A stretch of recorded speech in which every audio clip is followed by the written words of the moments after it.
Formula One loves to call itself a global championship. It races on 5 continents, broadcasts to hundreds of millions, and wraps itself in the language of worldwide reach. But beneath that branding lies a quieter truth. Modern Formula One is deeply regional, deeply centralized, and deeply protective of where power lives.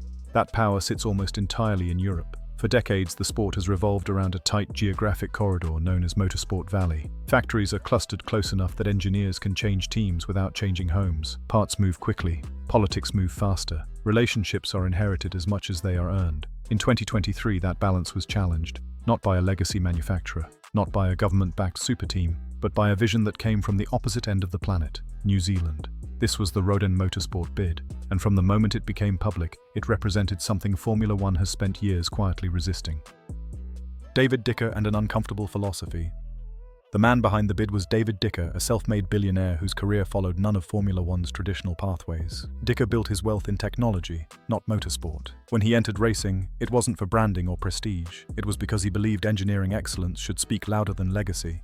Rodin Cars was founded in New Zealand with a single obsession: building extreme, uncompromised machines without external pressure. No marketing departments, no shareholder demands, no racing for exposure mindset. That philosophy carried directly into Rodin Motorsport's F1 ambition. This was not a vanity project, it was not an experiment, it was not a hopeful application. Dicker intended Rodin Motorsport to be fully funded, long-term, and immune to the instability that has destroyed so many new teams before they ever found their footing. That certainty should have made the bid strong. Instead, it made it dangerous. The geography Formula One doesn't want. A Southern Hemisphere Formula One team sounds romantic on paper. In practice, it disrupts the entire ecosystem. Formula One teams don't just race together. They exist in a shared industrial network. Engineers move fluidly between teams. Suppliers rely on proximity. Logistics are optimized around Europe. Rodin Motorsport proposed breaking that model. A base in New Zealand meant rejecting Motorsport Valley entirely. It meant slower access to talent pools, longer supply chains, and independence from the informal political structures that quietly govern the sport. To fans, this sounded refreshing. To existing teams, it sounded destabilizing. Rodin wasn't asking to join the club. It was proposing a different club altogether. Money was never the weak point.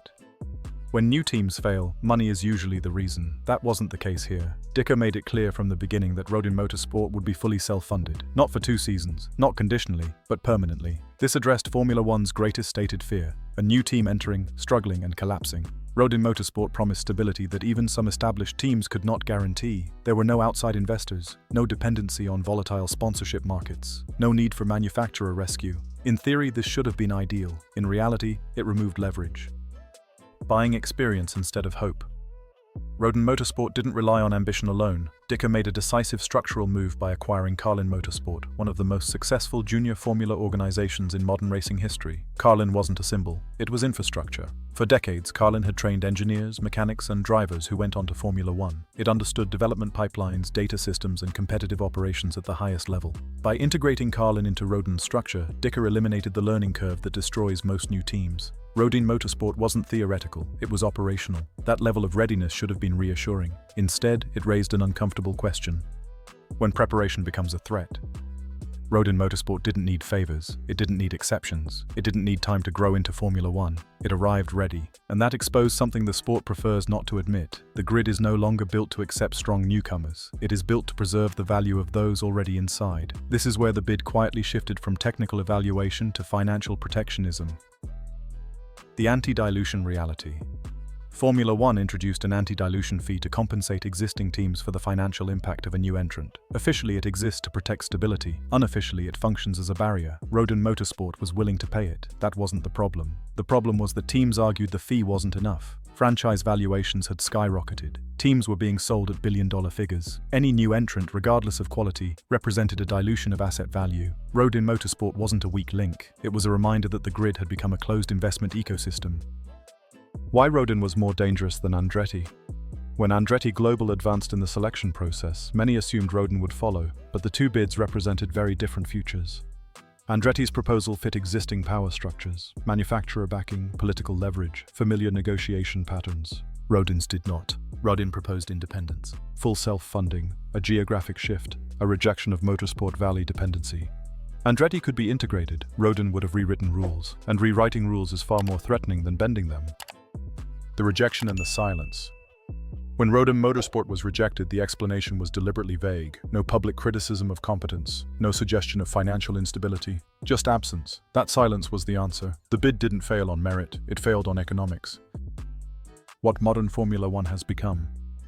Today's Formula One is not designed to expand competition. It is designed to maximize franchise value. Teams are no longer just racing operations. They are financial assets. Scarcity increases worth. New entrants reduce scarcity. Rodin Motorsport challenged that logic by proving that independence and competence still exist, and that was unacceptable. The dream that didn't die, it was denied. Rodin Motorsport didn't collapse, and it didn't retreat. Rodin Cars continues to build extraordinary machines, pushing engineering boundaries far beyond expectation. Rodin Motorsport continues to develop elite talent, shaping drivers who will define the next generation of motorsport. The vision never died, only the door closed. And Formula One's message was unmistakable. The grid is closed. Not because it's full, not because new teams lack the ability to compete. It's closed because competition itself is no longer the primary product. Stability, brand control, and commercial certainty now outweigh the spirit of open challenge. Formula One doesn't fear failure, it fears disruption. And that truth defines who gets in and who is permanently left outside. The Gatekeeper Era.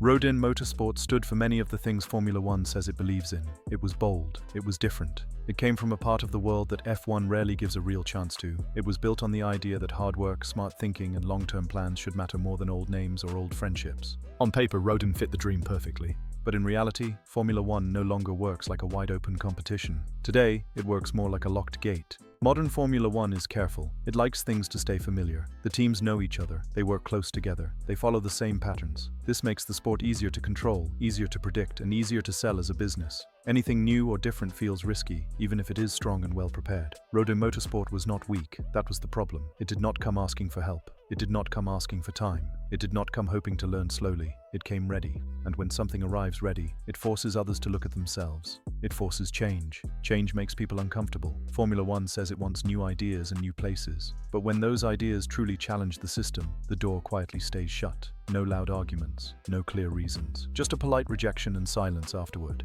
This shows what Formula One has become. The sport is no longer just about racing the fastest cars. It is about keeping value high, keeping things stable, and protecting what already exists. New teams do not add excitement to the people in charge. They add questions, and questions are dangerous to a system built on comfort. Rodin Motorsport did not fail because it lacked skill or money. It failed because it did not fit the safe picture Formula One prefers today. The gate did not close because the grid was full. It closed because Formula One chose control over courage. And that choice defines this new era, an era where the biggest challenge is not speed, but getting past the gate at all. For more content Decoded, hit that subscribe button.